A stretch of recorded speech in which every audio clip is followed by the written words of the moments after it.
Hallelujah. Okay. Hallelujah. Very good. आसतु आज आम को जो शास्त्रांश दि जाए ता प्रेरित मानकर कार्यर बरणी अध्याय 2 पर्व 1 रु 21 पद पर्यंत मु समस्त साहाय्य निमंते ताहा पठन करी तापर आम वाक्य भितर को जीवा। वाक्य एपरी लेखा अछि पेंटिकस्ट दिवस उपस्थित हुवन्ते समस्ते एक स्थान रे समवेत थिले आउ प्रबल बेगरे बहुथिबा प्रचंड पवनर शब्द तुल्य गोटे शब्द अकस्मात आकाशरू आसी जो गृह रे सेमाने बसिथिले सेही गृह रे सर्वत्र व्यापी गला आउ अग्नि सदृश्य जिह्वा गुड़िक सेमानंक दृष्टि गोचर होई गोटी गोटी करी सेमानंक प्रत्येक जनक उपरे अधिष्ठित हेला। सेथिरे समस्ते पवित्र आत्मा रे परिपूर्ण हेले। पुणी आत्मा सेमानकु जेपरि कहिबाकु शक्ति देले तदनुसारे सेमाने अन्यान्य भाषा रे कथा कहिबाकु लागिले। एही समय रे आकाशर निम्नस्थित प्रत्येक जातिरु आगत होई जेरुसालेम रे बास करुथिबा भक्त जिहुदी माने से पाखरे थिले आउ सेही शब्द हुवन्ते बहु जनता एकत्र होई प्रत्येक जन आपणा आपणा भाषा रे सेमानकु कथा कहूथिबा शुणिबारु हतबुद्धि हेले। पुणी सेमाने आचंबित व चमत्कृत होई कहिबाकु लागिले देखो एही जो लोक माने कथा कहुअछंती सेमाने कौन गालिलिय नुहंती तेबे आम्भे माने किपरि प्रत्येक जन आपणा आपणा जन्मभूमिर भाषा रे कथा शुणुअछु। पाथिय मादीय व एलामिय पुणी मेसोपोटामिया जिहुदा देश व कप्पादिया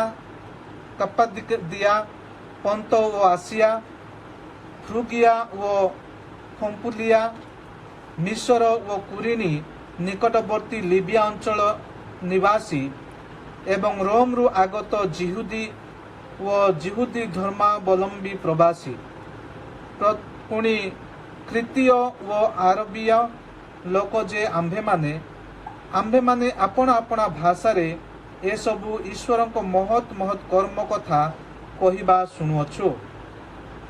आउ समस्ते आचंबित व हतबुद्धि होई परस्पर को कहिबाकु लागिले एहार अर्थ कौन किंतु अन्य माने विद्रूप करी कहिले एमाने मिष्ठ द्राक्षारस रे मत होइअछंती।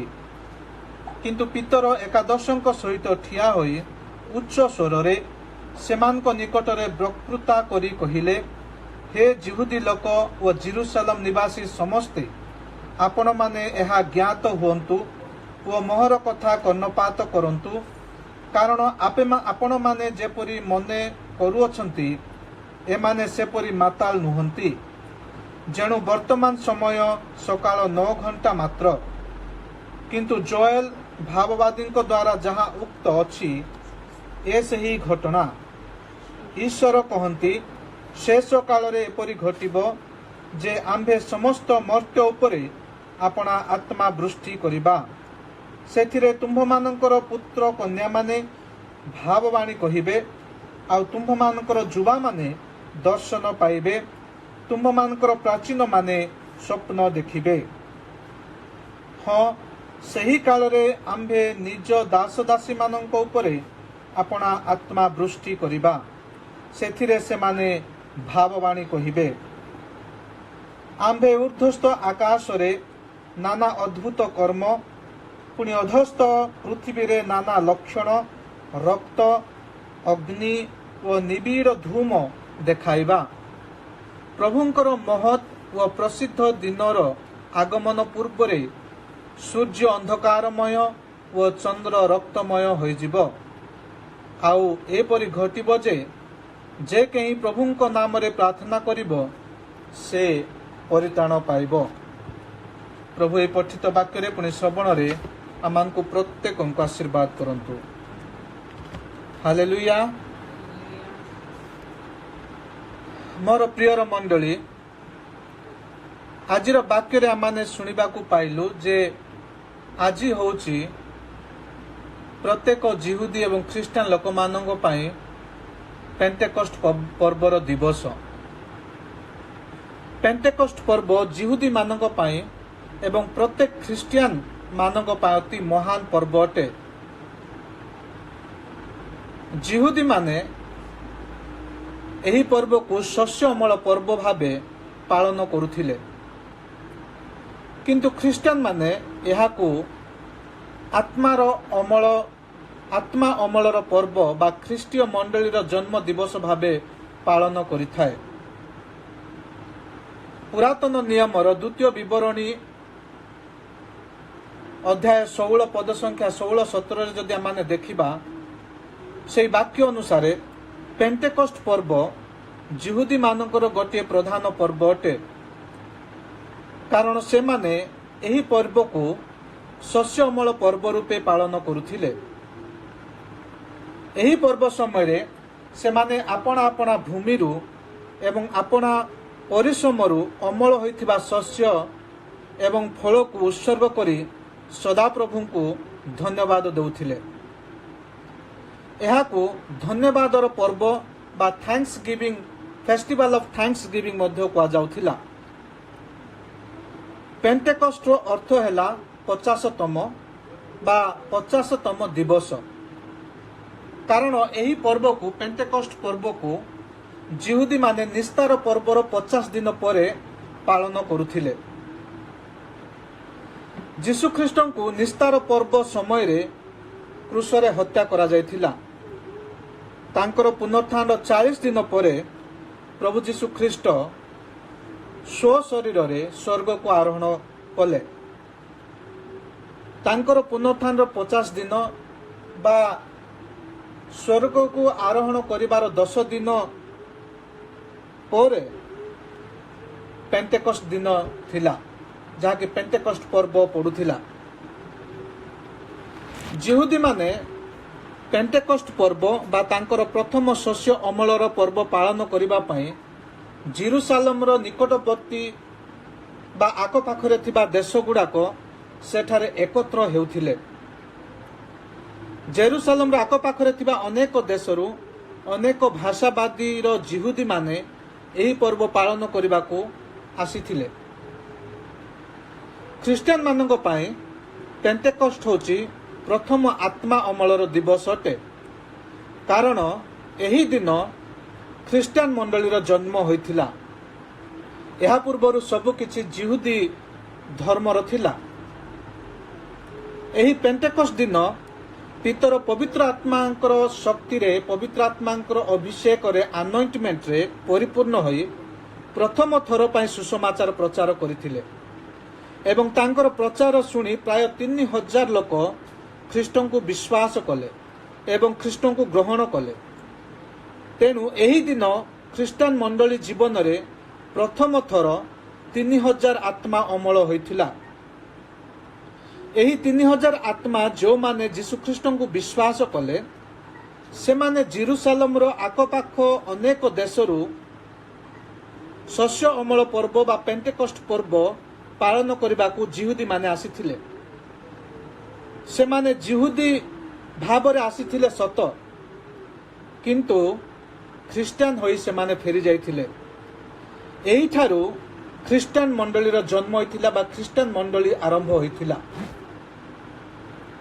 आमे प्रेरित अध्याय 4 पर्व 4 रे जदि देखिबा, प्रेरित पितर पवित्र आत्मा रे परिपूर्ण होई प्रथम थर पई जीशु ख्रीष्टन को प्रचार कले।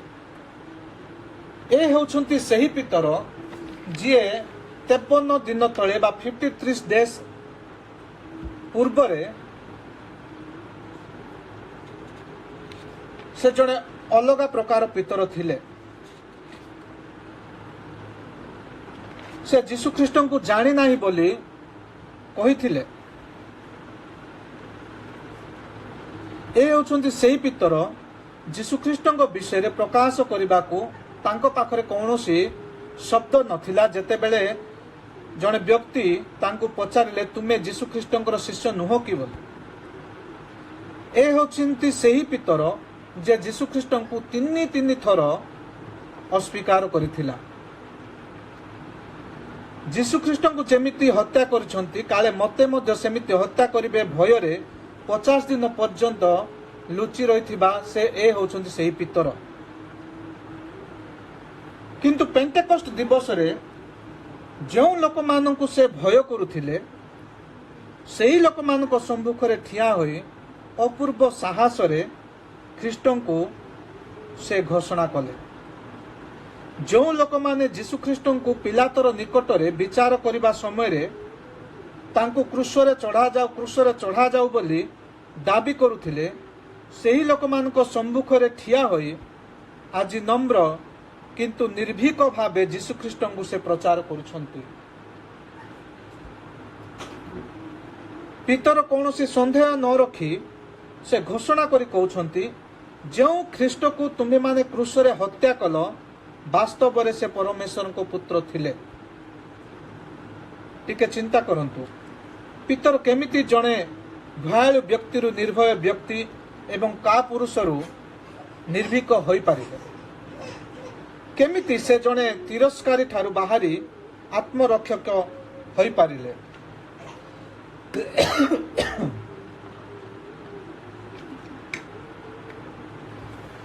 ଆଜି ପିତର ତାର ମନ ପରିବର୍ତ୍ତନ କରିନାହାନ୍ତି ବରଂ ସେ ନିଜେ ପରିବର୍ତ୍ତନ ହୋଇଯାଇଛନ୍ତି ବା ସେ ରୂପାନ୍ତରିତ ହୋଇଛନ୍ତି। ସେଦିନ ନିଶ୍ଚୟ କିଛି ଅଦ୍ଭୁତ ବିଷୟ ସେହି ରୁଦ୍ଧ କୋଠରୀ ମଧ୍ୟରେ ବା ରୁଦ୍ଧ କୋଠରୀ ଭିତରେ ପିତର ଏବଂ ଅନ୍ୟ 10 ଜଣ ଶିଷ୍ୟଙ୍କ ଜୀବନରେ ଘଟିଥିଲା ଯାହା ସେମାନଙ୍କୁ ଖ୍ରୀଷ୍ଟଙ୍କ ନିମନ୍ତେ ପବିତ୍ର ଆତ୍ମାରେ ପରିପୂର୍ଣ୍ଣ ହୋଇ ପ୍ରେରିତ ଅଧ୍ୟାୟ 17:6 ଲେଖା ହୋଇଥିବା ପରି ଜଗତକୁ ଓଲଟ ପାଲଟ କରିବା ପାଇଁ ପ୍ରସ୍ତୁତ ହୋଇଥିଲେ। ଏହି ପ୍ରେରିତମାନେ ପବିତ୍ର ଆତ୍ମାଙ୍କର ଶକ୍ତିରେ ପବିତ୍ର ଆତ୍ମାଙ୍କର ଅଭିଷେକରେ ପରିପୂର୍ଣ୍ଣ ହୋଇ ଜଗତକୁ ସେମାନେ ଓଲଟ ପାଲଟ କରିଥିଲେ। ସେହିଦିନ ପିତର ଏବଂ ଅନ୍ୟ 10 ଜଣ ଶିଷ୍ୟଙ୍କ ଜୀବନରେ ଯାହା ଘଟିଥିଲା ଏବଂ ଯେଉଁ ଲୋକମାନେ ଖ୍ରୀଷ୍ଟଙ୍କୁ ବିଶ୍ୱାସ କରି ତାଙ୍କର ଶିଷ୍ୟତ୍ୱ ଗ୍ରହଣ କରନ୍ତି ସେମାନଙ୍କ ଜୀବନରେ ଯାହା ଘଟିବାକୁ ଯାଉଅଛି ତାହା ହେଉଛି ବାସ୍ତବରେ ପେଣ୍ଟେକଷ୍ଟର ଅର୍ଥ। ପେଣ୍ଟେକଷ୍ଟ ହେଉଅଛି ପବିତ୍ର ଆତ୍ମାଙ୍କର ବୃଷ୍ଟିର ଚିହ୍ନ ଯାହା ଫଳରେ ମନୁଷ୍ୟମାନେ ପବିତ୍ର ଆତ୍ମାରେ ପରିପୂର୍ଣ୍ଣ ହୋଇ ଈଶ୍ୱରଙ୍କ କାର୍ଯ୍ୟ କରିବା ପାଇଁ ସୁସଜ୍ଜିତ ବା ପ୍ରସ୍ତୁତ ହୋଇଥାନ୍ତି। ଆମେମାନେ ପେଣ୍ଟେକଷ୍ଟର ସିଦ୍ଧତାକୁ ଓ ପବିତ୍ର ଆତ୍ମାର କର୍ମକୁ ସ୍ୱୀକାର କଲେ ହିଁ ଈଶ୍ୱରଙ୍କର ପରିତ୍ରାଣର କାର୍ଯ୍ୟରେ ଅଂଶୀ ହୋଇପାରିବା। ପବିତ୍ର ଆତ୍ମାଙ୍କ ସାହାଯ୍ୟ ବିନା ଈଶ୍ୱରଙ୍କର ସେବା କାର୍ଯ୍ୟ ବା ମିନିଷ୍ଟ୍ରି କରିବା ସମ୍ଭବପର ନୁହେଁ। ଲୁକ୍ ଲିଖିତ ସୁସମାଚାର ଅଧ୍ୟାୟ 3:16 ବାପ୍ତିଜକ ଜହନ ଯେଉଁ ବାପ୍ତିସ୍ମ ବିଷୟରେ କହୁଛନ୍ତି ଯେଉଁ ଅଗ୍ନି ଏବଂ ପବିତ୍ର ଆତ୍ମାରେ ବାପ୍ତିସ୍ମ ବିଷୟରେ କହୁଛନ୍ତି ଆଜି ଏହି ପେଣ୍ଟେକଷ୍ଟ ଦିବସରେ ତାହା ସଫଳ ହୋଇଥିଲା। ତେବେ ଯେତେବେଳେ ଶିଷ୍ୟମାନଙ୍କ ଉପରେ ଏବଂ ଅନ୍ୟ ବିଶ୍ୱାସୀମାନଙ୍କ ଉପରେ ପବିତ୍ର ଆତ୍ମାଙ୍କର ଶକ୍ତି ଅଗ୍ନିର ଜିଭା ସଦୃଶ ଅବତରଣ କରିଥିଲା ସେତେବେଳେ ସେ ଅଗ୍ନି ଓ ପବିତ୍ର ଆତ୍ମାର ବାପ୍ତିସ୍ମର ସେହି ଭାବବାଣୀ ବାପ୍ତିଜକ ଜହନଙ୍କର ସେହି ଭାବବାଣୀ ସଫଳ ହୋଇଥିଲା। ଜୋଏଲ ଭବିଷ୍ୟତ ବକ୍ତାଙ୍କର ଯେଉଁ ଭାବବାଣୀ ଅଧ୍ୟାୟ 2:28-29 ଲେଖାଯାଇଅଛି ସେଠାରେ ଏହିପରି ଲେଖାଯାଇଅଛି ଆମେ ସମୁଦାୟ ପ୍ରାଣୀ ଉପରେ ଆପଣା ଆତ୍ମା ଢାଳିବା ତହିଁରେ ତୁମମାନଙ୍କର ପୁତ୍ରଗଣ ଏବଂ କନ୍ୟାଗଣ ଭବିଷ୍ୟତ ବାକ୍ୟ ପ୍ରଚାର କରିବେ। ତୁମମାନଙ୍କର ବୃଦ୍ଧା ଲୋକମାନେ ବା ପ୍ରାଚୀନମାନେ ସ୍ୱପ୍ନ ଦେଖିବେ। ତୁମମାନଙ୍କ ଯୁବା ଲୋକମାନେ ଦର୍ଶନ ପାଇବେ ଏବଂ ଏହି ଭବିଷ୍ୟବାଣୀ ମଧ୍ୟ ପେଣ୍ଟେକଷ୍ଟ ଦିବସରେ ସଫଳ ହୋଇଥିଲା ଯେତେବେଳେ ଲୋକମାନେ ପବିତ୍ର ଆତ୍ମାରେ ପରିପୂର୍ଣ୍ଣ ହୋଇ ଅନ୍ୟ ଭାଷାରେ କହିବାକୁ ଲାଗିଲେ ଏବଂ ସେଠାରେ ଏକତ୍ରିତ ହୋଇଥିବା ଜିହୁଦୀ ଲୋକମାନେ ନିଜ ନିଜ ଜାତିର ନିଜ ନିଜ ଭାଷାରେ ବୁଝିବାକୁ ଲାଗିଲେ। ସେଦିନ ପବିତ୍ର ଆତ୍ମା ଶିଶୁମାନଙ୍କ ଉପରେ ଅଗ୍ନି ସାଦୃଶ୍ୟ ଜିଭା ପରି ଅବତରଣ କଲେ। ଅଗ୍ନିର ଜିଭା କାହିଁକି? ଜିଭା ବାକ୍ୟ ବା ସୁସମାଚାର ପ୍ରତୀକ ଅଟେ ଏବଂ ଅଗ୍ନି ପରମେଶ୍ୱରଙ୍କର ବିଶୁଦ୍ଧ କରିବା କାର୍ଯ୍ୟକୁ ବୁଝାଏ ବା ପ୍ରତୀକ ଅଟେ ଏବଂ ଅଗ୍ନି ଦ୍ୱାରା ପରମେଶ୍ୱର ଆମମାନଙ୍କ ଜୀବନରେ ଥିବା ବିଶୁଦ୍ଧ ବିଷୟ ଗୁଡ଼ାକ ବା ମନ୍ଦ ଅଭିଳାଷ ଗୁଡ଼ାକ ସିଏ ଦଗ୍ଧ କରି ଆମମାନଙ୍କ ହୃଦୟକୁ ସେ ପବିତ୍ର କରିଥାନ୍ତି। ଆମମାନେ ଯଦି ଦେଖିବା ଯିଶାୟ ଭବିଷ୍ୟତ ବକ୍ତାଙ୍କର ଅଧ୍ୟାୟ 6 ଲେଖା ଅଛି, ଯିଶାୟ ଭବିଷ୍ୟତ ବକ୍ତା ସେ ଗୋଟେ ଦର୍ଶନ ଦେଖୁଛନ୍ତି। ସଦାପ୍ରଭୁଙ୍କୁ ସେ ସିଂହାସନ ଉପରେ ଉପବିଷ୍ଟ ହେବା ଦେଖିକି ସେ କହୁଛନ୍ତି, ହାୟ ହାୟ ମୁଁ ନଷ୍ଟ ହେଲି, କାରଣ ମୁଁ ଅଶୁଚି ଓ ଅଷ୍ଟାଦର ବିଶିଷ୍ଟ ମନୁଷ୍ୟ ଓ ମୁଁ ଅଶୁଚି ଅଷ୍ଟାଦର ବିଶିଷ୍ଟ ଗୋଷ୍ଠୀ ମଧ୍ୟରେ ବାସ କରୁଅଛି। ତଥାପି ମୋର ଚକ୍ଷୁ ସୈନ୍ୟାଧିପତି ସଦାପ୍ରଭୁ ରାଜାଙ୍କୁ ଦେଖିଅଛି। ସେ ଦେଖିବା କ୍ଷଣି ଏ ପ୍ରକାର ସେ ଚିତ୍କାର କରି କହୁଛନ୍ତି ଯେ ହାୟ ହାୟ ମୁଁ ଅଶୁଚି ଅଷ୍ଟାଦର ବିଶିଷ୍ଟ ମନୁଷ୍ୟ ଅଟେ, ଆଉ ମୁଁ ଅଶୁଚି ଅଷ୍ଟାଦର ବିଶିଷ୍ଟ ଲୋକମାନଙ୍କ ମଧ୍ୟରେ ମୁଁ ବାସ କରୁଅଛି। ସେତେବେଳେ ସଦାପ୍ରଭୁଙ୍କର ଗୋଟେ ସରାଫ ବା ଦୂତ ଗୋଟେ ଚିମୁଟାରେ ଗୋଟେ ଜ୍ୱଳନ୍ତ ଅଙ୍ଗାର ନେଇକି ଯିଶାୟ ଭବିଷ୍ୟତ ବକ୍ତାଙ୍କର ଜିଭାକୁ ସ୍ପର୍ଶ କରାଉଛନ୍ତି। ଆଉ ସେ ଅଶୁଚି ଅଷ୍ଟାଦର ଆଉ ହେଇ ରହୁନାହାନ୍ତି, ବରଂ ସେ ସୂଚି ଅଷ୍ଟାଦର ହୋଇ ପବିତ୍ର ହେଇଯାଉଛନ୍ତି।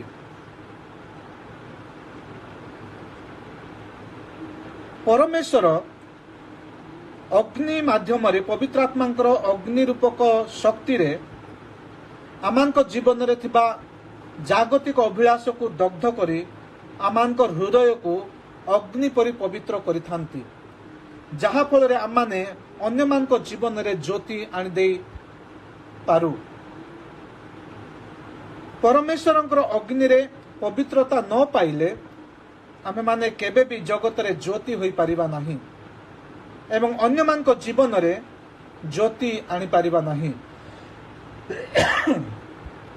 ଯାତ୍ରା ପୁସ୍ତକ ପର୍ବ ଅଧ୍ୟାୟ 19 ପର୍ବ 16 ଓ 18 ସଦାପ୍ରଭୁ ସିନୟ ପର୍ବତରେ ଅଗ୍ନିର ବାହନରେ ପୁରାତନ ନିୟମର 10 ଆଜ୍ଞାର ମାନ୍ୟତା ନିଶ୍ଚିତ କରିଥିଲେ।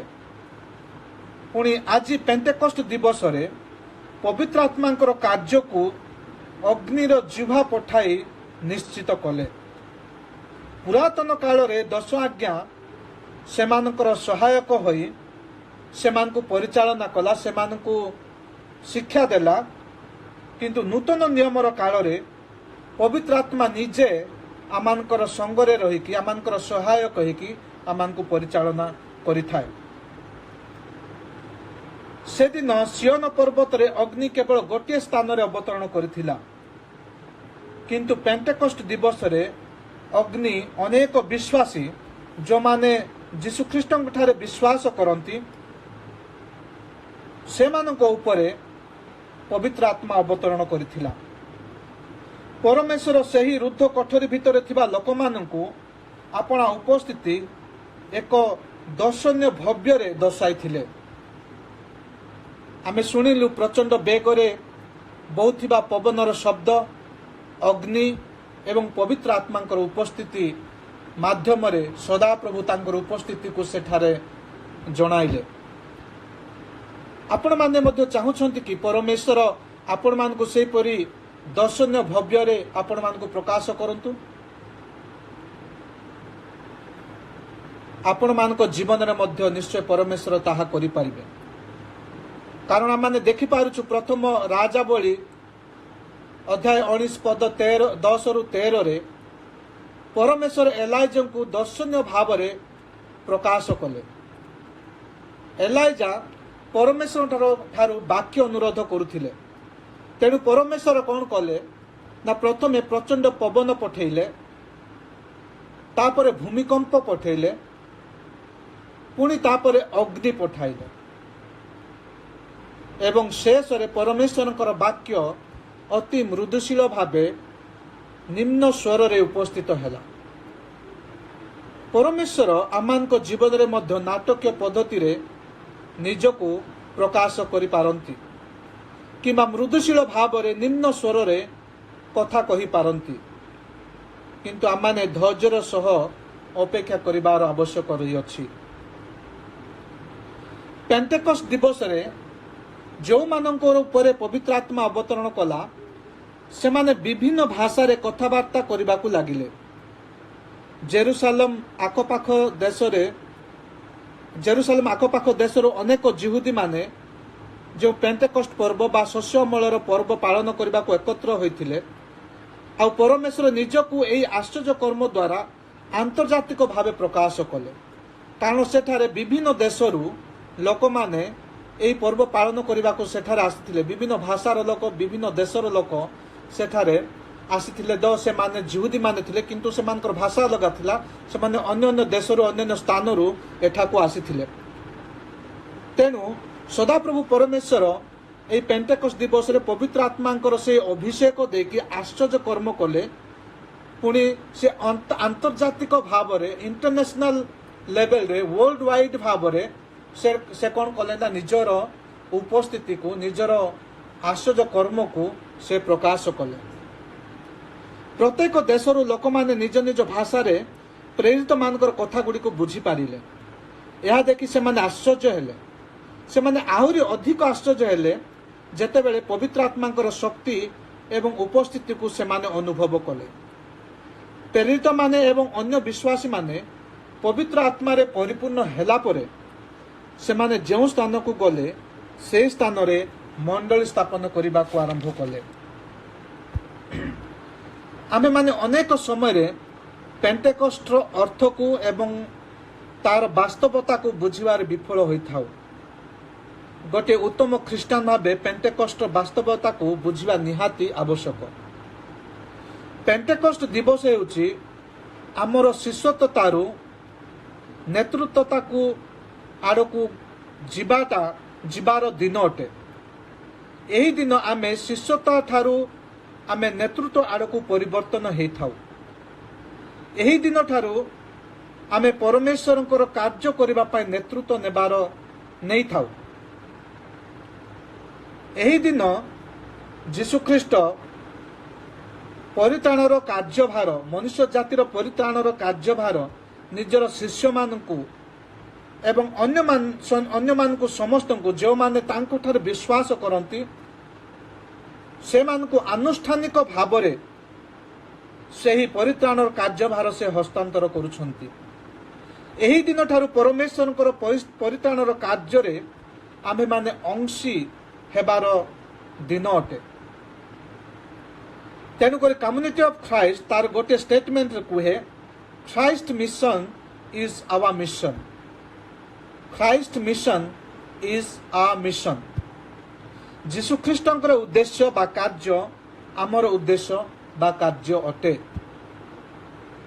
ଯୀଶୁଖ୍ରୀଷ୍ଟ ଯେଉଁ ଉଦ୍ଦେଶ୍ୟ ନେଇ ଜଗତକୁ ଆସିଲେ, ସେହି ଉଦ୍ଦେଶ୍ୟକୁ ପୂରଣ କରିବା ହେଉଛି ଆମର ପ୍ରକୃତ ଶିଷ୍ୟତ୍ୱତା। ଏହାର ଅର୍ଥ ନାହିଁ ଯେ ଆମମାନେ ଡୁବନ ହେବା ମାତ୍ରେ ବାକ୍ୟ ପ୍ରଚାର କରିବାକୁ ବାହାରି ପଡ଼ିବା ବା ଡୁବନ ହେବା ମାତ୍ରେ ମିନିଷ୍ଟ୍ରି କରିବାକୁ ବାହାରି ପଡ଼ିବା। ପ୍ରେରିତ 1:6-8 ଯୀଶୁଖ୍ରୀଷ୍ଟ ଶିଷ୍ୟମାନଙ୍କୁ ସତର୍କ କରିକି କହୁଛନ୍ତି, ଯେଉଁ ପର୍ଯ୍ୟନ୍ତ ତୁମେମାନେ ପବିତ୍ର ଆତ୍ମାଙ୍କୁ ଗ୍ରହଣ କରିନାହଁ, ସେ ପର୍ଯ୍ୟନ୍ତ ଜେରୁସାଲେମ ଛାଡ଼ି ବାହାରକୁ ଯିବ ନାହିଁ ବୋଲି। ଯେଉଁ ପର୍ଯ୍ୟନ୍ତ ପବିତ୍ର ଆତ୍ମାଙ୍କୁ ତୁମେ ପ୍ରାପ୍ତ କରିନାହଁ, ସେ ପର୍ଯ୍ୟନ୍ତ ତୁମେ ଜେରୁସାଲେମ ପରିତ୍ୟାଗ କରିବ ନାହିଁ।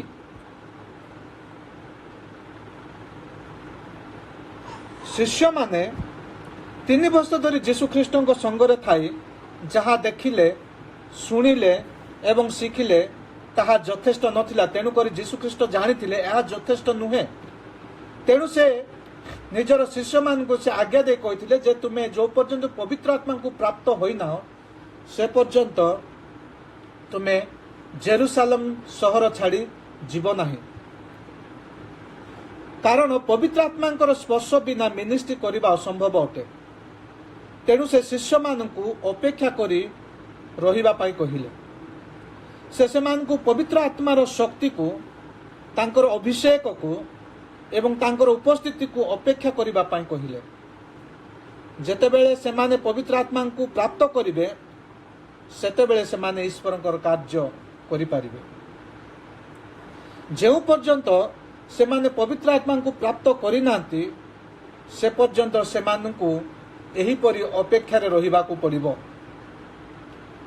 ଆମ୍ଭମାନଙ୍କୁ ମଧ୍ୟ ସେହିପରି ପବିତ୍ର ଆତ୍ମାଙ୍କର ସ୍ପର୍ଶ, ତାଙ୍କର ଅଭିଷେକ ଏବଂ ତାଙ୍କର ଶକ୍ତି ପାଇଁ ଅପେକ୍ଷା କରିବାକୁ ପଡ଼ିବ। ପେଣ୍ଟେକଷ୍ଟ ଦିନ ଆମେ ପବିତ୍ର ଆତ୍ମା କେବେ ଏବଂ କେମିତି ଉପସ୍ଥିତ ହେଲେ ତାହା ଆମେ ସ୍ମରଣ କରିଥାଉ। ଯେତେବେଳେ ଶିଷ୍ୟମାନେ ଭୟରେ କୋଠରୀର ଦ୍ୱାର ଏବଂ ଝରକା ରୁଦ୍ଧ କରି ଲୁଚି ରହିଥିଲେ, ସେତେବେଳେ ପ୍ରବଳ ବେଗରେ ପବନ ବହିବାର ଶବ୍ଦ ସେମାନେ ଶୁଣିଲେ ଏବଂ ପ୍ରତ୍ୟେକଙ୍କର ମସ୍ତକ ଉପରେ ଅଗ୍ନିର ଜିଭା ଅବତୀର୍ଣ୍ଣ ହେଲା ଏବଂ ସେମାନେ ପବିତ୍ର ଆତ୍ମାଙ୍କର ଶକ୍ତିରେ ପରିପୂର୍ଣ୍ଣ ହୋଇ ଭିନ୍ନ ଭିନ୍ନ ଭାଷାରେ କଥା କହିବାକୁ ଲାଗିଲେ। କିନ୍ତୁ ସେମାନେ ଯାହା ସବୁ କହୁଥିଲେ, ଜେରୁସାଲେମରେ ଏକତ୍ରିତ ହୋଇଥିବା ଜିହୁଦୀ ଲୋକମାନେ ତାହା ନିଜ ନିଜ ଭାଷାରେ ସେମାନେ ବୁଝିପାରୁଥିଲେ। ପେଣ୍ଟେକଷ୍ଟ ଶକ୍ତି ଯୋଗୁଁ ପ୍ରେରିତମାନେ ପରଭାଷାରେ କଥା କହୁଥିଲେ, କିନ୍ତୁ ଆଶ୍ଚର୍ଯ୍ୟର କଥା ହେଲା, ଲୋକମାନେ ନିଜ ନିଜ ଭାଷାରେ ତାହା ବୁଝିପାରୁଥିଲେ। ପବିତ୍ର ଆତ୍ମାଙ୍କର ଅବତୀର୍ଣ୍ଣ ପରେ ସେଦିନ ଆଉ ଗୋଟିଏ ମହତ୍ କାର୍ଯ୍ୟ ଅନୁଷ୍ଠିତ ହୋଇଥିଲା। ଆଉ ସେହି ମହତ୍ କାର୍ଯ୍ୟଟି ହେଲା ଏଭାଞ୍ଜେଲିଜମ୍ ବା ସୁସମାଚାର ଘୋଷଣାର କାର୍ଯ୍ୟ। ପବିତ୍ର ଆତ୍ମାଙ୍କର ଅବତୀର୍ଣ୍ଣ ହେଲା ପରେ ସୁସମାଚାର ଘୋଷଣାର କାର୍ଯ୍ୟ ଅନୁଷ୍ଠିତ ହୋଇଥିଲା। ପ୍ରେରିତ ଅଧ୍ୟାୟ 4 ପର୍ବ 4ରେ ସେଦିନ ପିତର ପ୍ରଥମ ଥର ପାଇଁ ପବିତ୍ର ଆତ୍ମାରେ ପରିପୂର୍ଣ୍ଣ ହୋଇ ସୁସମାଚାର ଘୋଷଣା କଲେ ଏବଂ ତାହା ଶୁଣି 3000 ଲୋକ ଖ୍ରୀଷ୍ଟଙ୍କୁ ଗ୍ରହଣ କଲେ। ସେହି ଦିନଠାରୁ ଯୀଶୁଖ୍ରୀଷ୍ଟଙ୍କ ଦ୍ୱାରା ସୁସମାଚାର ଘୋଷଣା ସମାପ୍ତ ହୋଇ ମନୁଷ୍ୟମାନଙ୍କ ଦ୍ୱାରା ସୁସମାଚାର ଘୋଷଣା କାର୍ଯ୍ୟ ଆରମ୍ଭ ହେଲା। ବର୍ତ୍ତମାନ ଅନ୍ୟମାନେ ପରମେଶ୍ୱରଙ୍କର କାର୍ଯ୍ୟ କରୁଥିବା ଦେଖି ଦର୍ଶନକାରୀ ଭାବେ ସୀମିତ ଆମେ ରହିବା ନାହିଁ, ବରଂ ପବିତ୍ର ଆତ୍ମାରେ ପରିପୂର୍ଣ୍ଣ ହୋଇ ସକ୍ରିୟ ଭାବେ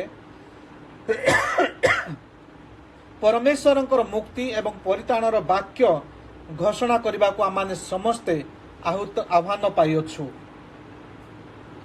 ପେଣ୍ଟେକଷ୍ଟ ଦିବସରେ ଯୀଶୁଖ୍ରୀଷ୍ଟ ଆପଣା ଶିଷ୍ୟମାନଙ୍କୁ ଆନୁଷ୍ଠାନିକ ଭାବରେ ତାଙ୍କର କାର୍ଯ୍ୟକୁ ବା ସୁସମାଚାର ଘୋଷଣା କାର୍ଯ୍ୟକୁ ହସ୍ତାନ୍ତର କଲେ। ଏହି ଦିନଠାରୁ ଆମେମାନେ ତାଙ୍କର କାର୍ଯ୍ୟକୁ ବା ତାଙ୍କର ସେହି ସୁସମାଚାର ଘୋଷଣା କାର୍ଯ୍ୟ କରିବାକୁ ଆହ୍ୱାନ ପ୍ରାପ୍ତ ହୋଇଅଛୁ। ତେଣୁକରି କମ୍ୟୁନିଟି ଅଫ୍ ଖ୍ରାଇଷ୍ଟ କୁହେ, Christ mission is our mission.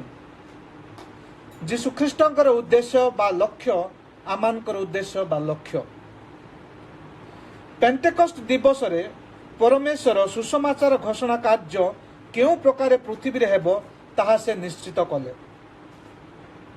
ଏହା ଜଣେ ବ୍ୟକ୍ତି ବା ତାଙ୍କର ପୁତ୍ର ପ୍ରଭୁ ଯୀଶୁଖ୍ରୀଷ୍ଟଙ୍କ ଦ୍ୱାରା କେବଳ ନ ହୋଇ ଯେଉଁମାନେ ତାଙ୍କଠାରେ ବିଶ୍ୱାସ କରନ୍ତି, ନିଜକୁ ତାଙ୍କର ଶିଷ୍ୟ ବା ଖ୍ରୀଷ୍ଟୀୟ ବୋଲି ମାନନ୍ତି, ସେମାନଙ୍କୁ ପବିତ୍ର ଆତ୍ମାରେ ଅଭିଷେକ କରି ଏବଂ ତାଙ୍କ ଶକ୍ତିରେ ପରିପୂର୍ଣ୍ଣ କରି ସୁସମାଚାର କାର୍ଯ୍ୟ ସଫଳ କରାଯିବ।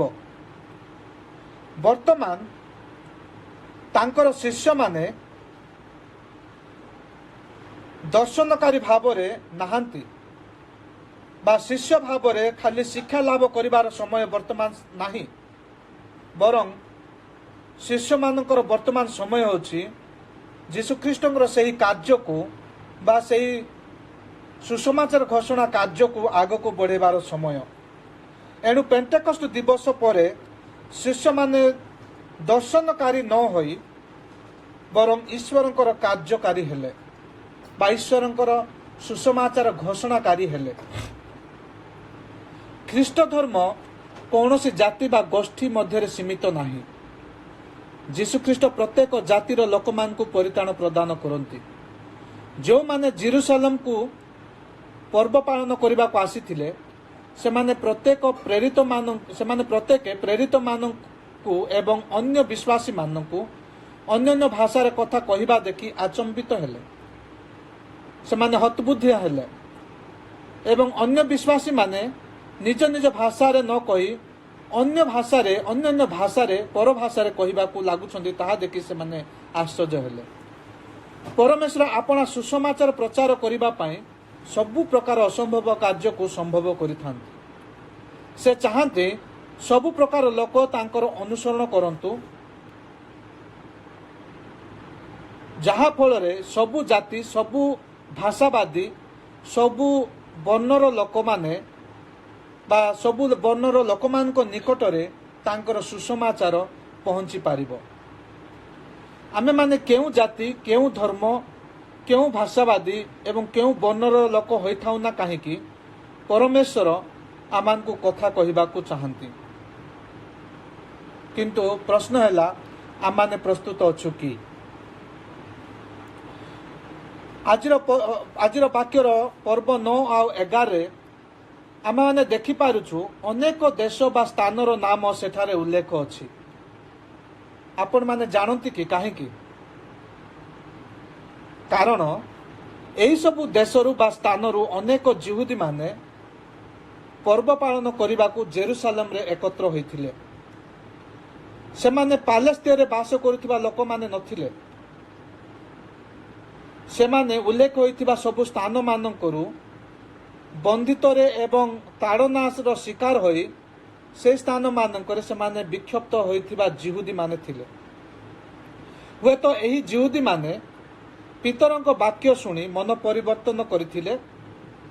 ସେମାନେ ଏହିସବୁ ଦେଶରୁ ବା ସ୍ଥାନରୁ ଆସିଥିବା ଲୋକମାନେ ପିତରଙ୍କର ଏହି ବାକ୍ୟ ଶ୍ରବଣ କରି ମନ ପରିବର୍ତ୍ତନ କରି ଯେତେବେଳେ ସେମାନେ ନିଜ ନିଜ ଦେଶକୁ ବା ନିଜ ନିଜ ସ୍ଥାନକୁ ଫେରିଗଲେ, ସେତେବେଳେ ପରମେଶ୍ୱରଙ୍କର ସେହି ବାକ୍ୟ ବା ଯୀଶୁଖ୍ରୀଷ୍ଟଙ୍କର ସେହି ଉଦ୍ଧାରର ବାକ୍ୟ, ପରିତ୍ରାଣର ବାକ୍ୟ ସେମାନେ ନେଇକି ଗଲେ। ଏହି ପ୍ରକାର ପରମେଶ୍ୱର ତାଙ୍କର ବାକ୍ୟ ପ୍ରସାର କରିବା ପାଇଁ ପଥ ପ୍ରସ୍ତୁତ କଲେ। ପେଣ୍ଟେକଷ୍ଟ ଗୋଟିଏ ସମ୍ପୂର୍ଣ୍ଣ ଉପଯୁକ୍ତ ସମୟ ଥିଲା, ଯାହାଫଳରେ ପ୍ରତ୍ୟେକ ଆଖପାଖ ଜେରୁସାଲେମର ଆଖପାଖରେ ଥିବା ଦେଶ ଗୁଡ଼ାକ ଆଉ ସେ ଦେଶର ଜିହୁଦୀ ଲୋକମାନେ ଏହି ପର୍ବରେ ଆସିବେ, ଯଦ୍ୱାରା ବିଭିନ୍ନ ଭାଷାବାଦୀର ଲୋକ ଆସିକି ଈଶ୍ୱରଙ୍କର ସେହି ବାକ୍ୟ, ପ୍ରଭୁ ଯୀଶୁଖ୍ରୀଷ୍ଟଙ୍କର ସେହି ସୁସମାଚାରକୁ ଶୁଣିବେ, ଯୀଶୁଙ୍କୁ ଗ୍ରହଣ କରିବେ, ବିଶ୍ୱାସ କରିବେ ଆଉ ସେହି ସୁସମାଚାର ନିଜ ନିଜ ଭାଷାବାଦୀ, ନିଜ ନିଜ ଜାତୀୟ ଦେଶର ଲୋକମାନଙ୍କ ନିକଟକୁ ନେଇ ପହଞ୍ଚେଇବେ। ଏହି ଉଦ୍ଦେଶ୍ୟ ଯୋଗୁଁ ପରମେଶ୍ୱର କ'ଣ କଲେ ନା ପେଣ୍ଟେକଷ୍ଟ ଦିବସକୁ ଯେ ସେ ଉପଯୁକ୍ତ ବୋଲି ଭାବି ସେହିଦିନ ପବିତ୍ର ଆତ୍ମାଙ୍କର ସେହି ବୃଷ୍ଟି ସେ କରାଇଥିଲେ। ଆମେମାନେ ଯେତେବେଳେ ପରମେଶ୍ୱରଙ୍କର କାର୍ଯ୍ୟର ବିବରଣୀ ସମ୍ପୂର୍ଣ୍ଣ ଭାବରେ ପଠନ କରିବା, ଆମମାନେ ବୁଝିପାରିବା କେଉଁ ପ୍ରକାର ପରମେଶ୍ୱର ପେଣ୍ଟେକଷ୍ଟ ଦିବସରେ ବିଶ୍ୱାସୀ ହୋଇଥିବା ଲୋକମାନଙ୍କ ଦ୍ୱାରା ପାଉଲ ଏବଂ ଅନ୍ୟ ପ୍ରଭୁଙ୍କର ଲୋକମାନଙ୍କ ନିମନ୍ତେ ସୁସମାଚାର ପ୍ରଚାର କରିବା ବା ସୁସମାଚାର ଘୋଷଣା କରିବା ପାଇଁ ପଥ ପ୍ରସ୍ତୁତ କଲେ। ରୋମିଓ ମଣ୍ଡଳୀକୁ ଯଦି ଦେଖିବା, ଏହା ଗୋଟିଏ ଉଦାହରଣ ସଦୃଶ। କାରଣ ସେଦିନ ରୋମରୁ ମଧ୍ୟ କେତେକ ଜିହୁଦୀମାନେ ଜେରୁସାଲେମକୁ ଏହି ପେଣ୍ଟେକଷ୍ଟ ପର୍ବ ପାଳନ କରିବାକୁ ଆସିଥିଲେ। ସେଠାରେ ପିତରଙ୍କ ଠାରୁ ପ୍ରଭୁ ଯୀଶୁଖ୍ରୀଷ୍ଟଙ୍କର ସେ ସୁସମାଚାରକୁ ଶ୍ରବଣ କରି ସେମାନେ ଯୀଶୁଖ୍ରୀଷ୍ଟଙ୍କୁ ବିଶ୍ୱାସ କରି ଗ୍ରହଣ କରି ସେମାନେ ରୋମକୁ ଫେରିଗଲା ପରେ ସେଠାରେ ରୋମିଓ ମଣ୍ଡଳୀ ସ୍ଥାପନ ହୋଇପାରିଥିଲା। ଆଜିର ବାକ୍ୟର ପର୍ବ 12ରେ ଯଦି ଆମେ ଦେଖିପାରୁଛୁ, ଯେତେବେଳେ ଶିଷ୍ୟମାନଙ୍କୁ ଏବଂ ଅନ୍ୟ ବିଶ୍ୱାସୀମାନଙ୍କୁ ଲୋକମାନେ ଅନ୍ୟ ଭାଷାରେ କଥାବାର୍ତ୍ତା ହେବା ଦେଖୁଛନ୍ତି ଏବଂ ସେମାନଙ୍କ କଥାକୁ ସେମାନେ ନିଜ ନିଜ ଭାଷାରେ ବୁଝିପାରୁଛନ୍ତି, ଏହା ଦେଖି ସେମାନେ ଆଶ୍ଚର୍ଯ୍ୟ ହେବାକୁ ଲାଗିଲେ ଯେ ନିଶ୍ଚୟ ଏହି ଜାଗାରେ ବା ଏହି ସ୍ଥାନରେ କୌଣସି ଗୋଟେ ଆଲୌକିକ ଘଟଣା ନିଶ୍ଚୟ ଘଟିଅଛି ବୋଲି ସେମାନେ ଅନୁଭବ କଲେ। କାରଣ ଯେଉଁ ଲୋକମାନେ ଅନ୍ୟ ଭାଷା ଗୁଡ଼ାକ ଜାଣୁନଥିଲେ, ପ୍ରେରିତ ମାନେ ବିଶେଷ କରି ତାଙ୍କ ଭାଷା ଛାଡ଼ି ସେମାନେ ଅନ୍ୟ ଭାଷା ଗୁଡ଼ାକରେ କଥାବାର୍ତ୍ତା କରୁଛନ୍ତି, ତାହା ଲୋକମାନେ ଶୁଣୁଛନ୍ତି ପୁଣି ନିଜ ଭାଷାରେ ବୁଝୁଛନ୍ତି। ତାହା ଦେଖି ସେମାନେ ଆଶ୍ଚର୍ଯ୍ୟ ହେଇକି ସେମାନେ ଅନୁଭବ କରିପାରୁଛନ୍ତି ଯେ ନିଶ୍ଚୟ ଏହି ଲୋକମାନଙ୍କ ଠାରେ ଏହି ସ୍ଥାନରେ କିଛି ଆଲୌକିକ ବିଷୟ ବା ଆଲୌକିକ ଘଟଣା ଘଟିଅଛି ବୋଲି। ଆଉ ସେଇ ଜିଜ୍ଞାସାରେ ସ୍ୱାଭାବିକ ଭାବେ ସେମାନେ ଏହା କ'ଣ ବୋଲି ବୁଝିବା ପାଇଁ ଚାହୁଁଥିଲେ। ଆଉ ସେହି ସମୟରେ ଈଶ୍ୱରଙ୍କର ସତ୍ୟ ବିଷୟରେ ବୁଝାଇବା ପାଇଁ ପିତର ଆଗକୁ ଆସି କହିବାକୁ ଲାଗିଲେ। ଆମମାନଙ୍କର ଜୀବନ ମଧ୍ୟ ସେହିପରି ପ୍ରେରିତ ଏବଂ ଅନ୍ୟ ମାନଙ୍କ ପରି ହେବା ଆବଶ୍ୟକ। ଆମର ଜୀବନ ଏହିପରି ହେବା ଆବଶ୍ୟକ ଯେ ଅନ୍ୟମାନେ ଆମକୁ ଦେଖି ଯୀଶୁଖ୍ରୀଷ୍ଟଙ୍କୁ ଅନୁଭବ କରିପାରିବାର ଅଛି ଏବଂ ତାଙ୍କର ବିଷୟରେ ଜାଣିବା ପାଇଁ ଜିଜ୍ଞାସା ରଖିବାର ଅଛି। ମାଥ୍ୟୁ ଲିଖିତ ସୁସମାଚାର 5:14 ଏବଂ ଫିଲିପିଓ 2:15 ଲେଖା ଥିବା ପରି ଆମର ଜୀବନ ଜଗତର ଜ୍ୟୋତି ପରି ଜଳୁଥିବା ଆବଶ୍ୟକ। ଏବଂ ମାଥ୍ୟୁ ଲିଖିତ ସୁସମାଚାର 15:13 ଲେଖାଥିବା ପରି ଆମମାନଙ୍କର ଜୀବନ ପୃଥିବୀର ସ୍ୱାଦ ହରାଇ ନଥିବା ଲବଣ ପରି ସ୍ୱାଦ ବିଶିଷ୍ଟ ହେବା ଆବଶ୍ୟକ, ଯାହାଫଳରେ ଆମେମାନେ ଅନ୍ୟମାନଙ୍କର ଦୃଷ୍ଟିକୁ ଆକର୍ଷଣ କରିପାରିବା ବା ସେମାନେ ଆମମାନଙ୍କୁ ଦେଖିକି ଯୀଶୁଖ୍ରୀଷ୍ଟଙ୍କର ଉପସ୍ଥିତିକୁ ବା ଯୀଶୁଖ୍ରୀଷ୍ଟ ଆମମାନଙ୍କ ମଧ୍ୟରେ ଅଛନ୍ତି ବୋଲି ସେମାନେ ଅନୁଭବ କରିପାରିବେ। ପୁଣି ତାହା ଜାଣି ସେମାନେ ଏହା କ'ଣ ବୋଲି ଜାଣିବା ପାଇଁ ଜିଜ୍ଞାସା ବା ଇଚ୍ଛା କରିପାରିବେ, ଯଦ୍ୱାରା ଆମମାନେ ଆମମାନଙ୍କର ବିଶ୍ୱାସ ଓ ଭରସା ଉପରେ ସେମାନଙ୍କୁ ବୁଝାଇ ପାରିବା। ଯେପରି ଲେଖା ଅଛି ପ୍ରଥମ ପିତର ଅଧ୍ୟାୟ 3:15 କିନ୍ତୁ ଖ୍ରୀଷ୍ଟଙ୍କୁ ପ୍ରଭୁ ବୋଲି ଆପଣା ହୃଦୟ ପବିତ୍ର ରୂପେ ମାନ୍ୟ କର। ତୁମ୍ଭମାନଙ୍କ ଠାରେ ଥିବା ଭରସାର କାରଣ ସମ୍ବନ୍ଧରେ ଯେ କେହି ପ୍ରଶ୍ନ କରେ ତାହାକୁ ପ୍ରତ୍ୟୁତ୍ତର ଦେବାକୁ ପ୍ରସ୍ତୁତ ରୁହ, କିନ୍ତୁ ନମ୍ର ଭାବରେ ଓ ସଭୟରେ ଉତ୍ତମ ବିବେକ ସହ ଉତ୍ତର ଦିଅ। ଏଠାରେ ଆମମାନଙ୍କୁ କୁହାଯାଉଅଛି ଯେ ଆମମାନଙ୍କର ଜୀବନ ଯୀଶୁଖ୍ରୀଷ୍ଟଙ୍କୁ ରିଫ୍ଲେକ୍ଟ କରୁଥିବାର ଅଛି, ଯୀଶୁଖ୍ରୀଷ୍ଟଙ୍କର ପ୍ରତିବିମ୍ବ ସାଜିବାର ଅଛି। ତେବେ ଯାଇ ଲୋକମାନେ ଆମକୁ ଦେଖି ଯୀଶୁଖ୍ରୀଷ୍ଟଙ୍କୁ ଅନୁଭବ କରିବେ ଆମଠାରେ କିଛି ଅଲଗା ବିଷୟ ରହିଅଛି, ଆମଠାରେ କିଛି ଆଲୌକିକ ବିଷୟ ରହିଅଛି ଯାହା ସେମାନଙ୍କ ଜୀବନ ଠାରୁ ସମ୍ପୂର୍ଣ୍ଣ ଅଲଗା। ଆଉ ସେହି ବିଷୟ ଜାଣିବା ପାଇଁ ସେମାନେ ଯେତେବେଳେ ଆମମାନଙ୍କୁ ପ୍ରଶ୍ନ କରିବେ ସେତେବେଳେ ଆମମାନେ କ'ଣ ଥିବାର ଅଛି, ପ୍ରସ୍ତୁତ ଥିବାର ଅଛି। ଆଉ ନମ୍ର ଭାବରେ ଓ ସଭ୍ୟ ଭାବରେ ଉତ୍ତମ ବିବେକର ସହିତ ଆମମାନେ ସେମାନଙ୍କୁ ଆମର ବିଶ୍ୱାସ, ଆମର ଭରସା ଓ ପ୍ରଭୁ ଯୀଶୁଖ୍ରୀଷ୍ଟଙ୍କ ବିଷୟରେ ଆମମାନେ କହିବାର ଅଛି।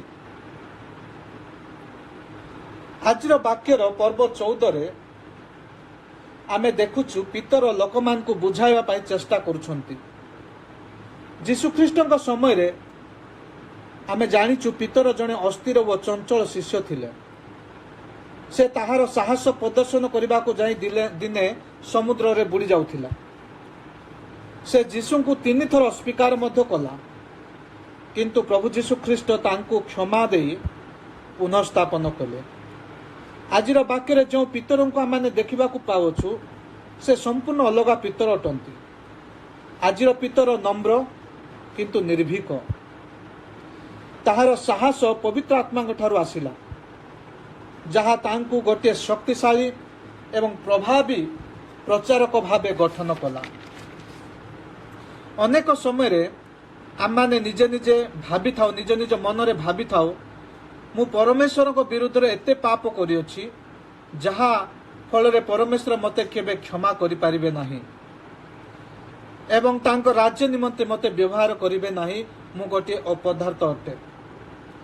କିନ୍ତୁ ଗୋଟିଏ କଥା ମନେ ରଖନ୍ତୁ, आमने जेते पाप करथिले मध्य से आमको प्रतिज्ञा करी कहंती से आमानकर पाप क्षमा करिवे आमानको पुनर्स्थापन करी तांकर राज्य निमंते व्यवहार करिवे।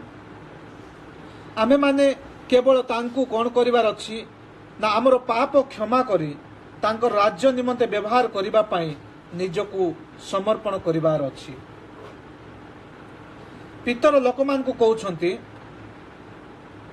तुमे माने विश्वासी मानकर साक्ष्य को सुनिबार आवश्यक कारण पर्व आज वाक्यर पर्व 14 रु 19 मध्य लेखा जाइथिबा पुरातन नियमर प्रत्येक भविष्यवाणी जीशु ख्रीष्ट द्वारा सफल होइछि। आमे जदि देखिबा प्रेरित 2 रो 25 रे सेठारे स्पष्ट भाव में कह जाउछि जे जीशु ख्रीष्ट ही मसीह आउ पुरातन नियम रे मध्य गोटे मसीह आसीबे बोली कि पुरातन नियम रे भविष्यवाणी थिला सेही भविष्यवाणी सफल होइछि। पुणी आज आमे ताहा स्पष्ट भाव में प्रेरित 2 रो 25 आमे सुनिबा को पाउछु जे जीशु ख्रीष्ट ही सेही मसीह आउ जीशु ख्रीष्ट ही से पुनर्थित जीशु ख्रीष्ट ही आमर जीवन परिवर्तन करि पारिबे। एही विषय आमे सेठारे पढ़ी कि बुझी पारुछु। आज वाक्यर पर्व 16 और 21 मध्य जोएल भविष्यवक्ता प्रत्येक भविष्यवाणी पेंटेकोस्ट दिवस रे घटु नाही सफल हेउ नाही से गोटे दिन रे सफल हेउ नाही।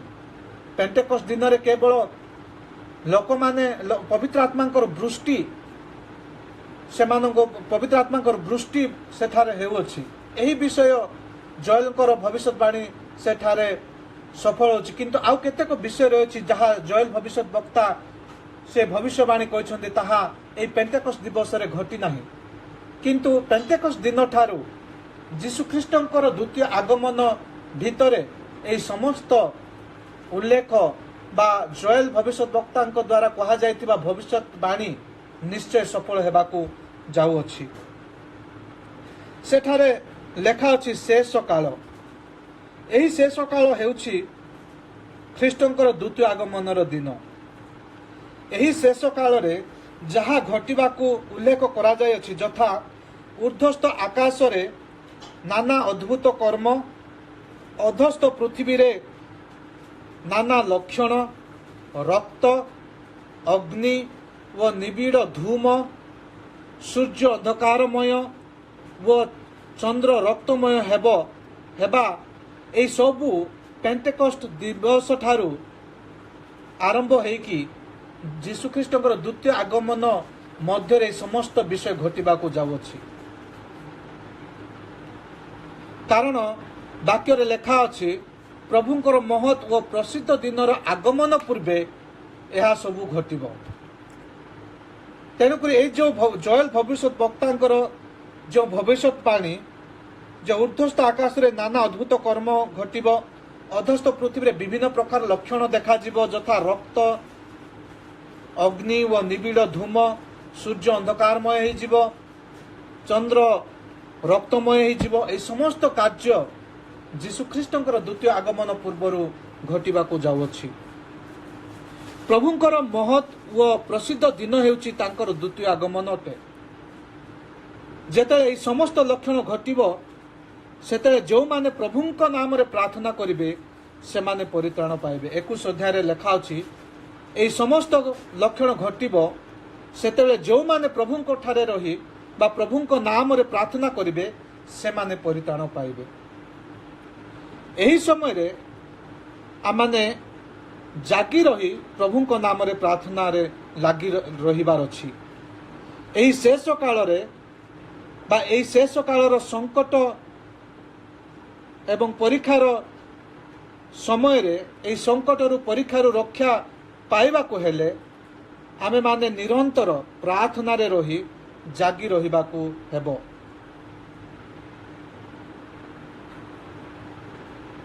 केवल प्रार्थना ही आमानकर मुख्य अस्त्र एवं अंतिम समयर संकटरु परीक्षारु विजय प्राप्त हेबाकू हेले आमाने जागी रही प्रार्थना करिबाकू पड़िबो। तेणुकरी माथि लिखित सुसमाचार अध्याय 26 पर्व 41 रे जीशुख्रीष्ट शिष्य मान को कहउछंती परीक्षा जेपरी न पड़ एथिपाई जागी रही प्रार्थना कर। आत्मा इच्छुक सत्य किंतु शरीर दुर्बल। शेष काल रे जहा सबु घटिबो ताहा देखि आमर शरीर दुर्बल हेबो। आमाने भयभीत हो जिबा, आमाने संदेह घेर रे पड़िबा। एणु परीक्षा रे न जेपरी आमाने न पड़ू एथिपाई आमाने निरंतर कंटिन्यूअसली प्रार्थना रे जागी रहिबाकू पड़िबो। जदि आमाने प्रार्थना रे जागी न रहू ताहेले आमाने निश्चय सेई परीक्षार अंतिम कालर परीक्षा बा अंतिम कालर संकट रे आमाने पड़ी जिबा, आमे दुर्बल हो जिबा। तेणु करी अंतिम कालर से संकटरू से परीक्षारू रक्षा पाइबा को हेले आमाने कौन करिवार अछि ना माने प्रार्थना रे जागी रहिबार अछि। जो प्रकार प्रभु जीशु ख्रीष्ट शिष्य मान कहिले तुमाने जेपरि परीक्षा रे न पड़ो सेति पई जागी रही प्रार्थना करो। आमाने सेही परि जागी रही प्रार्थना करिवार अछि। लूक लिखित सुसमाचार अध्याय 16 अध्याय 21 पर्व 16 रे जीशु ख्रीष्ट शिष्य मान को कहउछंती तुमे माने जेपरि समस्त आगामी घटनारू रक्षा पाइबाकू व मनुष्य पुत्रଙ୍କ छामुरे उभा हेबाकू समर्थ हुओ एथि निमंते सर्वदा प्रार्थना करी जागी रुह। अति सुंदर भाव जीशु ख्रीष्ट शिष्य मान को कहउछंती जे अंतिम काल रे ए प्रकार घटना गुड़ाक घटी जीवो, ए प्रकार दिन समय गुड़ाक आसीबो, ए प्रकार परीक्षा गुड़ाक आसीबो, ए प्रकार दुर्दिन गुड़ाक आसीबो। आउ सेही समय रे तुमे जेपरि दुर्बल न हो जाओ, आउ सेही परीक्षारू सेही घटनारू तुमे जेपरि रक्षा पाइबो सेथिपाई एवं मनुष्य पुत्र जेतेबेले द्वितीय आगमन रे उभा हेबे सेतेबेले तुमे निजे जेपरि योग्य होई पारिबो, समर्थ होई पारिबो। सेथिपाई तुमे कोन करिवार अछि ना प्रार्थना रे जागी रहिबार अछि। प्रार्थना रे जागी रहिले ही आमे अंतिम काल रे बा शेष काल रे घटिबाकू जाउथिबा विभिन्न ताड़ना, विभिन्न कष्ट, विभिन्न जंत्रणा, विभिन्न प्रकार समस्या जेमिति केबे आमे महामारी दे गति करूछु आठारो भयंकर दिन गुड़ाक आमको देखिबाकू पड़िबो। आठारो भयंकर दिन गुड़ाक आमको देखिबा पड़िबो। आमे ताहा देखि पारिबा लूक लिखित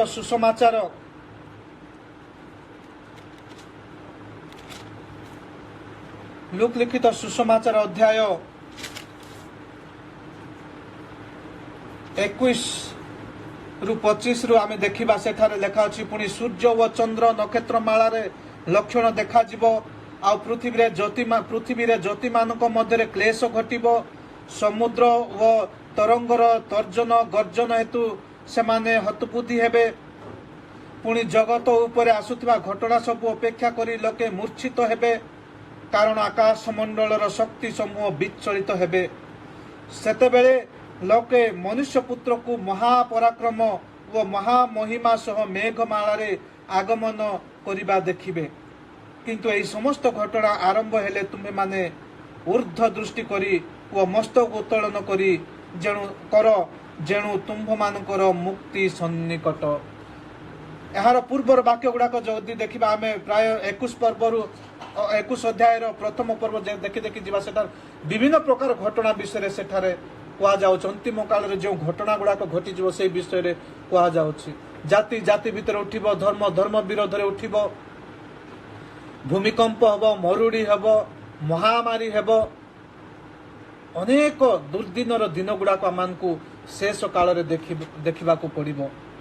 आउ ए शेष कालर घटनारू जदि आमको बंचिबार अछि, आउ प्रभु जीशु ख्रीष्टंकर द्वितीय आगमन समय रे तांके जेतेबेले आमानक निकट रे उभा हेबे सेतेबेले आमे जेपरि तांको देखिबा पय समर्थ हेबा बा देखिबा पय योग्य बा सेतिपा आमे कोन करिवार अछि निरंतर प्रार्थना रे जागी रहिबार अछि। तेणु करी आजिर वाक्यर शेष पदरे आमानको कुहा जाउ अछि जे समस्त लक्षण निश्चय घटिबो सेतेबेले जो माने प्रभुंक नाम रे प्रार्थना करिबे से माने परित्राण पाइबे। मोर प्रियर मंडली, जदि आमको परित्राण पाइबार अछि ଆଉ ଏଇ ଅନ୍ତିମ କାଳର ଲକ୍ଷଣରୁ ଏ ଅନ୍ତିମ କାଳର ଘଟଣାରୁ ଆମମାନଙ୍କୁ ଯଦି ରକ୍ଷା ପାଇବାର ଅଛି, ପୁଣି ପ୍ରଭୁ ଯୀଶୁ ଖ୍ରୀଷ୍ଟଙ୍କ ଦ୍ୱିତୀୟ ଆଗମନରେ ତାଙ୍କ ସମ୍ମୁଖରେ ଉଭା ହେବା ପାଇଁ ଆମମାନଙ୍କୁ ଯୋଗ୍ୟ ବିବେଚିତ ହେବାର ଅଛି, ତାହେଲେ ଆମମାନେ ପ୍ରାର୍ଥନାରେ ଜାଗିବା ରହିବାର ଅଛି। ଆମେ ନିରନ୍ତର ପ୍ରାର୍ଥନାରେ ଜାଗି ରହିଲେ ହିଁ ଆମେ ଅନ୍ତିମ କାଳରେ ଆମମାନେ ବିଜୟ ପ୍ରାପ୍ତ ହୋଇପାରିବା। ଆଉ ଯୀଶୁଖ୍ରୀଷ୍ଟଙ୍କର ସେଇ ଦ୍ୱିତୀୟ ଆଗମନରେ ଅଂଶଗ୍ରହଣ କରି ଆମେ ତାଙ୍କଠାରେ ଚିରକାଳ ପାଇଁ ଆମେ ବାସ କରିପାରିବା। ତେଣୁକରି ଆସନ୍ତୁ ଆଜିର ବାକ୍ୟର ଶିକ୍ଷା ଅନୁସାରେ ଆମମାନେ କ'ଣ କରିବାର ଅଛି କରିବା ନା, ଆମେ ଏହି ସମସ୍ତ ପ୍ରଲୋଭନରୁ, ଏହି ସମସ୍ତ ଅନ୍ତିମ କାଳର ବା ଶେଷ କାଳର ଘଟଣାରୁ ରକ୍ଷା ପାଇବା ପାଇଁ ଆମମାନେ ପ୍ରାର୍ଥନାର ସହିତ ଜାଗି ରହିବା, ପୁଣି ଯୀଶୁଖ୍ରୀଷ୍ଟଙ୍କୁ ବିଶ୍ୱାସ କରିବା, ଯଦ୍ୱାରା ତାହା କରି ଆମମାନେ ପରିତ୍ରାଣ ପାଇପାରିବା। ପ୍ରଭୁ ଏହି ଅଳ୍ପ ବାକ୍ୟରେ ଆମମାନଙ୍କୁ ପ୍ରତ୍ୟେକଙ୍କୁ ଆଶୀର୍ବାଦ କରନ୍ତୁ। ଧନ୍ୟବାଦ।